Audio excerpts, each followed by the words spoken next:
الكريم أما بعد فأعوذ بالله من الشيطان الرجيم بسم الله الرحمن الرحيم عسى أن تكرهوا شيئا وهو خير لكم وعسى أن تحبوا شيئا وهو شر لكم والله يعلم وأنتم لا تعلمون۔ اللہ تبارک و تعالی اپنے کلام عظیم میں ارشاد فرما رہا ہے کہ ہو سکتا ہے تم کسی چیز کو اچھا سمجھ رہے ہو حالانکہ وہ تمہارے لیے شر ہو اور بری ہو، اور یہ بھی ہو سکتا ہے کہ تم کسی چیز کو شر اور برائی سمجھ رہے ہو اور ہو وہ تمہارے لیے خیر اور بہتر۔ یہ تو اللہ جانتا ہے، تم نہیں جانتے۔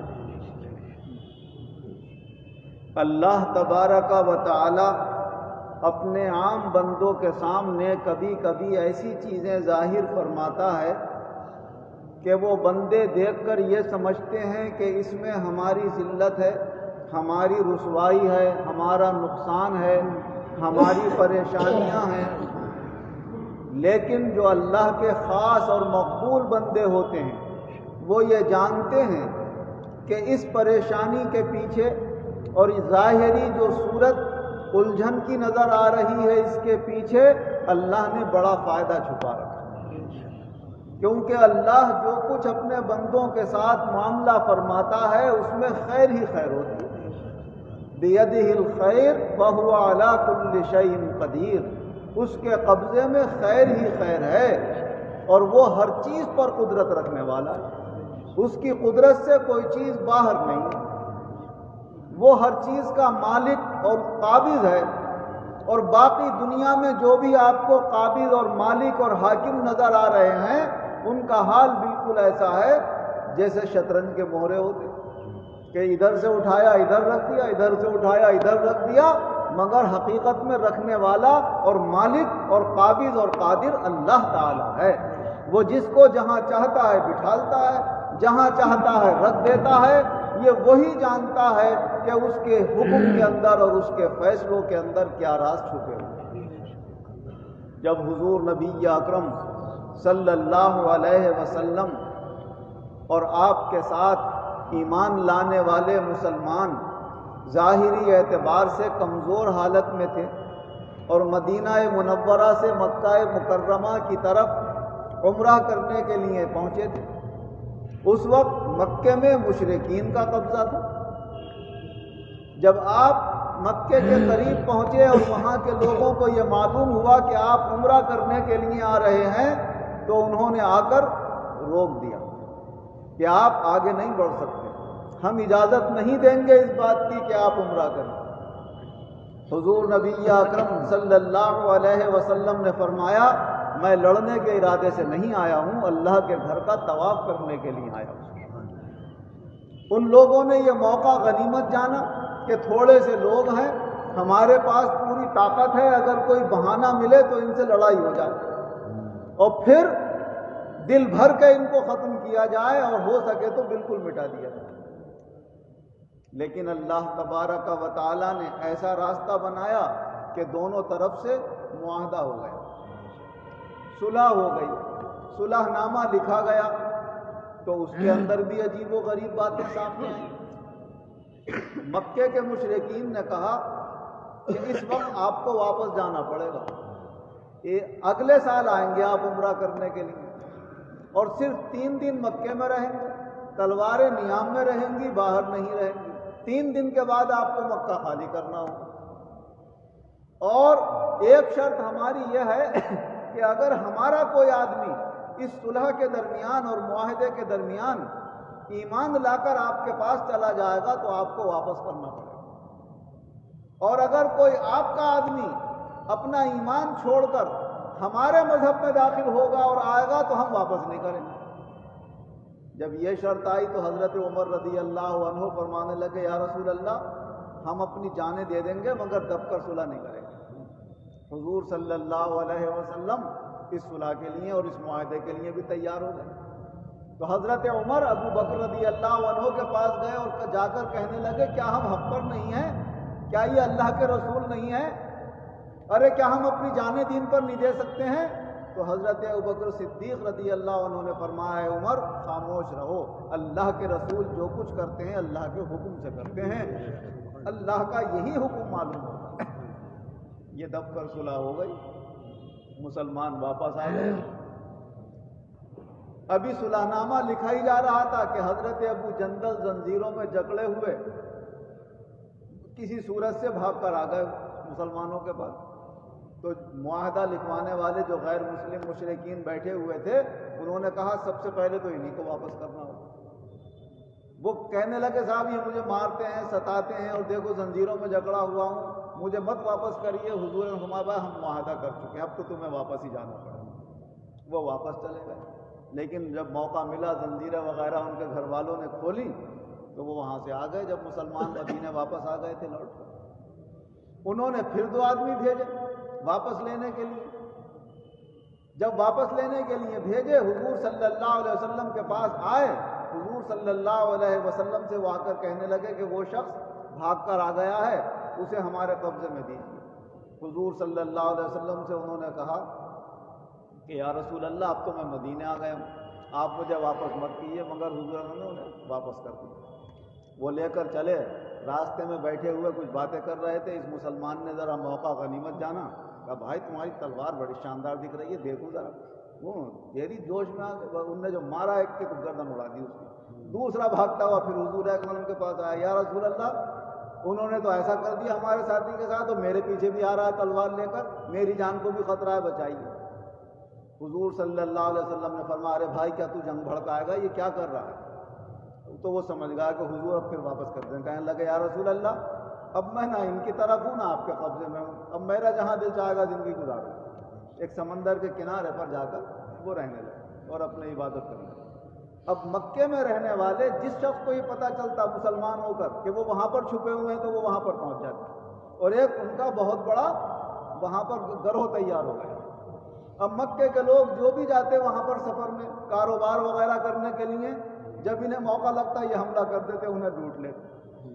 تو انہوں نے خود لکھ کر بھیجا حضور اکرم صلی اللہ علیہ وسلم کو کہ اس سے بہتر تو یہ ہے کہ آپ اپنے پاس بلا لیجئے، یہ تو بالکل آزاد ہے، نہ آپ کی حکومت میں ہے نہ ہماری حکومت میں، جو دل چاہ رہا ہے کر رہے ہیں، بڑا نقصان اٹھانا پڑ رہا ہے، بہتر ہے کہ اب جو بھی مسلمان ہو کر چلا جائے ہمیں واپس مت کرنا، مگر اپنے پاس لے۔ تو اللہ تبارک و تعالیٰ نے اسی وقت یہ صورت نازل فرما دی تھی جب معاہدہ ہو رہا تھا، انا فتحنا لک فتحا مبینا، اے اللہ کے رسول ہم نے آپ کو کھلم کھلا فتح عنایت فرمائی۔ تو دیکھنے والے کہہ رہے تھے کہ دب کر صلح ہو رہی ہے اور اللہ فرما رہا ہے کھلی ہوئی فتح۔ تو اللہ جانتا ہے قائم فتح، اللہ تبارک و تعالیٰ نے اس کو فتح اور کامیابی کا ایسا ذریعہ بنایا کہ آج تک صلح حدیبیہ کی مثال دی جاتی ہے کہ حضور صلی اللہ علیہ وسلم نے اس وقت بڑی سمجھداری سے فیصلہ لیا اور قیامت تک اپنی امت کے لیے یہ سبق چھوڑا کہ دنیا میں کبھی تمہارے سامنے ایسے حال آ سکتے ہیں کہ تمہیں صلح حدیبیہ کا نمونہ بننا پڑے گا اور سمجھداری سے کام لینا ہوگا۔ اسی لیے حضور نبی اکرم صلی اللہ علیہ وسلم نے مومن کی سمجھداری کی تعریف بیان فرمائی ہے، فرمایا اتقوا فراست المومن فإنہ ینظر بنور اللہ، مومن کی سمجھداری سے بچو، یہ اللہ کے نور سے دیکھتا ہے۔ تو مومن کامل ہو تو اللہ اس کو اپنے نور کے ذریعے سے یہ ظاہر فرما دیتا ہے کہ اے میرے بندے تو پریشان مت ہونا، تیرے لیے فائدے ہی فائدے ہیں، ایمان والے کے تو ہر حال میں فائدے ہیں۔ حدیث پاک میں مومن کی سمجھداری کی تو تعریف آئی ہے، لیکن مومن کے جذبات کی تعریف نہیں کہ مومن کے جذبات سے ڈرنا، جذبات میں تو کوئی بھی فیصلہ لے لیتا، اس کے غصے سے ڈرنا نہیں فرمایا، مومن کی بہادری سے ڈرنا اس سے نہیں فرمایا، فرمایا سمجھداری سے ڈرنا۔ جو کچھ آدمی کامیابی حاصل کر سکتا ہے وہ سمجھداری سے کر سکتا ہے، نہ جوش سے، نہ جذبے سے، نہ بہادری سے، نہ غصے سے، نہ گھمنڈ سے، ان چیزوں سے فائدہ حاصل نہیں ہوتا۔ وقتی زور ہوتا ہے اور وہ ختم ہو جاتا ہے اور کبھی کبھی نقصان کا باعث بن جاتا ہے۔ حضرت شیخ سعدی رحمۃ اللہ علیہ نے اپنی گلستان کے اندر ایک واقعہ لکھا ہوا ہے کہ دیکھو کبھی کبھی سامنے سے نقصان نظر آتا ہوتا ہے اور پس پردہ بڑا فائدہ چھپا ہوا ہوتا ہے۔ فرمایا ایک مرتبہ بادشاہ بیٹھا ہوا اپنی چھری یا تلوار سے کوئی چیز کاٹ رہا تھا، اچانک اس کا انگوٹھا کٹ گیا اور بالکل الگ ہو گیا ہاتھ سے۔ اسے بڑا غصہ آیا، بتائیے میرا انگوٹھا ہی غائب ہو گیا۔ تو جو وزیر سب سے قریبی تھا اس نے کہا بادشاہ سلامت، اس میں بھی اللہ کی کوئی مصلحت ہوگی، کوئی بہتری ہوگی۔ بادشاہ کو بڑا غصہ آیا، میرا انگوٹھا کٹ گیا، تو کہہ رہا ہے اس میں بھی کوئی بہتری ہوگی، خیر ہو۔ غصے میں آ کے انہیں قید میں ڈلوا دیا اپنے وزیر۔ کچھ زمانے کے بعد بادشاہ شکار کے لیے گئے، اپنے جو بھی ساتھ میں 2-4 لوگ تھے ان کے شکار کے پیچھے بھاگتا بھاگتا جنگل میں ایک ایسی جگہ چلا گیا جہاں آدیواسی لوگ رہتے تھے، اور یہ اکیلا رہ گیا دوڑتے دوڑتے، باقی لوگ پیچھے رہ گئے۔ آدیواسیوں نے پکڑ لیا بادشاہ کو، ارے بھائی بڑا صحیح حسین و جمیل آدمی ہے، کل کو ہمارے یہاں ہمارے بت کے اوپر بھیٹ دی جائے گی، اس سے اچھی بھیٹ کس کی ہوگی۔ پکڑ لیا بادشاہ کو، لے جا کر اپنے انہوں نے جو ان کا وہاں پر سردار تھا قبیلے کا، اس کے سامنے پیش کر دیا۔ تو قبیلے کے سردار نے کہا کہ ہمارے جو بت کو بھیٹ چڑھائی جاتی ہے وہ بالکل سر سے لے کر پاؤں تک صحیح سالم آدمی ہونا چاہیے، ذرا اس کے ہاتھ پاؤں سب کچھ دیکھ لو، بالکل مکمل ہے، کہیں کوئی نقصان تو نہیں ہے۔ جب لوگوں نے سر سے لے کر پاؤں تک تلاش کیا تو کہا سرکار اس کا تو ایک انگوٹھا کٹا ہوا ہے۔ ارے تو کس کو پکڑ کے لاؤ، اس کی بھیٹ نہیں چڑھائی جائے گی، واپس کرو اس کو۔ دھکا دے کے بھگایا تو بادشاہ سلامت خدا کا شکر ادا کرتے ہیں، اللہ تیرا شکر ہے، تیرا احسان ہے، اگر آج انگوٹھا لگا ہوا ہوتا اور ہاتھ بالکل صحیح ہوتا تو گردن ہی کٹ گئی۔ تو اللہ نے وہاں انگوٹھا کٹوا کر گردن بچانا تھی، اللہ ہی جانتا ہے کہ اس کے پیچھے۔ خوشی خوشی گئے اور کہا بھائی وزیر ہمارا صحیح کہہ رہا تھا کہ اس میں کوئی مصلحت ہے، لاؤ اس کو قید خانے سے نکال کے لایا گیا۔ کہا بھائی تم صحیح کہہ رہے، کیا ہوا بادشاہ سلام کا یہ ہوا؟ ارے کہا اللہ تیرا شکر، تیرا احسان۔ کہا چلو میری تو یہ جان بچ گئی، مگر میں نے جو تمہیں جیل میں ڈالا تمہارے لیے اس میں کیا فائدہ تھا؟ کہا میرے لیے یہ فائدہ تھا کہ سرکار میں آپ کے ساتھ ہوتا، سب تو پیچھا چھوڑ گئے تھے، میں نہیں چھوڑتا، میں تو آپ کے ساتھ دوڑتا، اور پکڑا میں بھی جاتا وہاں پر، اور میں بالکل صحیح تھا تو وہاں پر میری گردن کٹ جاتی۔ کچھ دنوں کی قید اچھی اس سے تو کہ اللہ نے جان تو بچا دی۔ تو ظاہر میں تھوڑی بہت پریشانیاں اپنے بندوں کے سامنے اللہ تعالیٰ لاتا ہے کہ میرے بندے اس صورت سے مجھے یاد کریں، اگر دنیا کی وقتی کوئی پریشانی بھی ہے، تکلیف بھی ہے، تو ان کے گناہ معاف ہوں گے، توجہ الی اللہ سے ان کی نیکیاں بڑھیں گی، اور آخرت کی زندگی جو ہمیشہ باقی رہنے والی ہے وہ تو کم سے کم کامیاب ہو جائے گی، اور دنیا میں بھی کوئی نہ کوئی فائدہ اس پریشانی کے پیچھے چھپا ہوا ہوگا، اللہ جانتا ہے اور ہم نہیں جانتے۔ اللہ تعالی ہمارے ایمان و یقین میں اور کمال پیدا فرمائے، اور اپنے اوپر اور اپنے رسول پر سچے دل سے ایمان رکھنے کی توفیق عطا فرمائے۔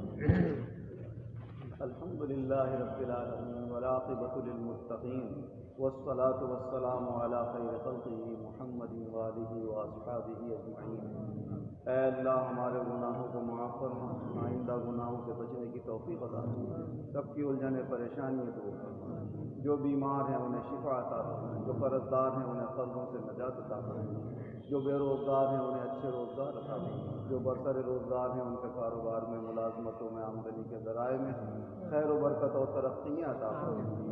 اے اللہ دنیا اور آخرت دونوں جہان میں ہم سب مسلمانوں کو اچھی کامیابی عطا فرما، اپنی سب مخلوق پر رحم و کرم۔ آمین۔